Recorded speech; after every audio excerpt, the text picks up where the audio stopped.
কাছে নিবেদন রইল, ডাইনিং রুম করবেন, বেডরুম করবেন, বাড়ির সব রুম করবেন, কিন্তু ভগবানের রুম একটা করবেন না। এখন প্রায় জায়গাতে কীর্তন করতে গেলে মানুষ আমাকে ফোন করে বা কোনো সময় জানতে চায়, দাদা ভগবানের মন্দিরটা কোন জায়গায় করব? ভগবানের মন্দির করবেন সবসময় ঈশান করে, করতে পারলে খুব ভালো। দেখুন, জ্যোতিষশাস্ত্র যারা পড়ছেন বা জ্যোতিষশাস্ত্র যারা পড়ে বা জ্যোতিষ নিয়ে আলোচনা করে, একটা ছোট্ট কথা আপনাদের বলে যায়, টিপস। ঈশান কোণে যেন কোনোদিন কোনো ক্রমে বাথরুম না হয়। ঈশান কোণে যদি আপনি বাথরুম করতে পারেন, তাহলে একবার 100% আপনাকে গ্যারান্টি দিলাম, জ্যোতিষশাস্ত্র বলছে আপনার ভালো কাজ কোনো মতেই হবে না, হতে হবে না।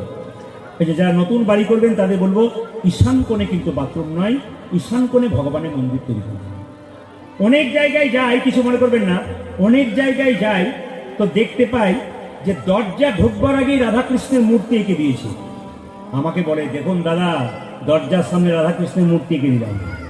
বললাম, ভাই কিছু মনে করবেন না, খুব ভালো লাগলো দেখে, কিন্তু যখন প্রচন্ড পাথর হয়, বৃষ্টি হয়, আপনি কোথায় থাকেন?